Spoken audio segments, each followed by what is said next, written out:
नमस्कार दोस्तों, ज्येष्ठ मास के शुक्ल पक्ष की दशमी तिथि को गंगा दशहरा का पावन पर्व मनाया जाता है। वर्ष 2025 में गंगा दशहरा 5 जून गुरुवार को मनाया जाएगा।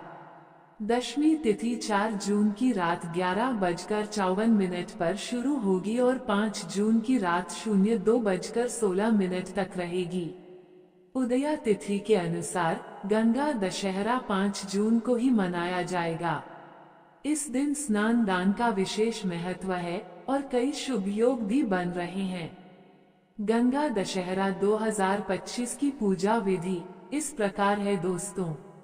गंगा दशहरा के दिन मां गंगा और भगवान शिव की पूजा का विशेष महत्व है। ये दिन 10 प्रकार के पापों को हरने वाला माना जाता है। 1. प्रातःकाल स्नान। गंगा दशहरा के दिन ब्रह्म मुहूर्त सुबह 4:07 के आसपास में उठना अत्यंत शुभ माना जाता है।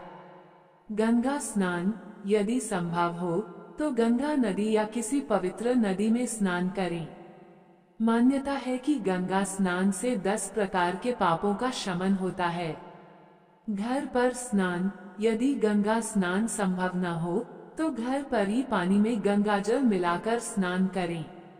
2. स्वच्छ वस्त्र धारण करें। स्नान के बाद स्वच्छ और धुले हुए वस्त्र धारण करें। 3. सूर्य देव को अर्घ्य। एक पीतल या तांबे के लोटे में जल भरकर सूर्य देव को अर्घ्य अर्पित करें। 4. पूजा की तैयारी। मां गंगा की स्थापना। घर पर पूजा कर रहे हैं तो एक साफ स्थान पर लकड़ी के बाजोट पटिए पर मां गंगा की तस्वीर या प्रतिमा स्थापित करें। तिलक और हार। मां गंगा की तस्वीर पर कुमकुम से तिलक लगाएं और फूलों का हार पहनाएं। दीपक प्रज्वलित करें। शुद्ध घी का दीपक प्रज्वलित करें। 5. विधिवत पूजा सामग्री। पूजा के लिए चावल, अबीर, गुलाल, रोली, पुष्प, दूध, मिष्ठान, फल आदि का उपयोग करें। कलश स्थापना वैकल्पिक। यदि आप विस्तृत पूजा कर रहे हैं तो कलश में गंगा जल, पान के पत्ते, आम्रपत्र, केसर, अक्षत, कुमकुम, दुर्वा कुश, सुपारी, पुष्प, सूत, नारियल, अनाज आदि का उपयोग करके पूजन कर सकते हैं।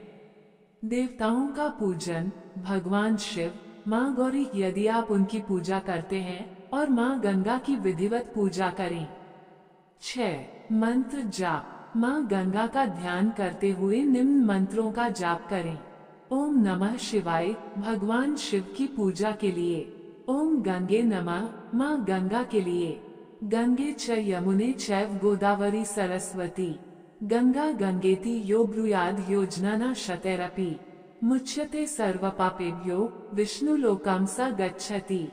इस मंत्र का अर्थ है कि जो कोई भी भक्त माता गंगा का नाम सैकड़ों योजन दूर से भी लेता है, उसके सभी पाप नष्ट हो जाते हैं और अंत समय में उसे विष्णु लोक की प्राप्ति होती है। शिव चालीसा और महामृत्युंजय मंत्र। आप इस दिन भगवान शिव के मंत्रों जैसे महामृत्युंजय मंत्र और शिव चालीसा का पाठ भी कर सकते हैं। 7. आरती और प्रसाद। पूजा के बाद भगवान शिव, मां दुर्गा, गंगा माता और अन्य देवी देवताओं की आरती करें। देवी गंगा को भोग लगाएं और प्रसाद परिवार में वितरित करें। 8. दान पुण्य। गंगा दशहरा के दिन दान पुण्य करने का विशेष महत्व है। दान योग्य वस्तुएं। ब्राह्मणों को तिल, घी, कपड़े, पंखा, जल का घड़ा, अनाज, केला, नारियल, अनार, सुपारी, खरबूजा, आम, जल भरी सुराई, हाथ का पंथा आदि का दान करें। माना जाता है कि इस दिन दान करने से 10 प्रकार के पाप समाप्त हो जाते हैं। 9. पितृ तर्पण। यदि संभव हो गंगा दशहरा पर पितरों को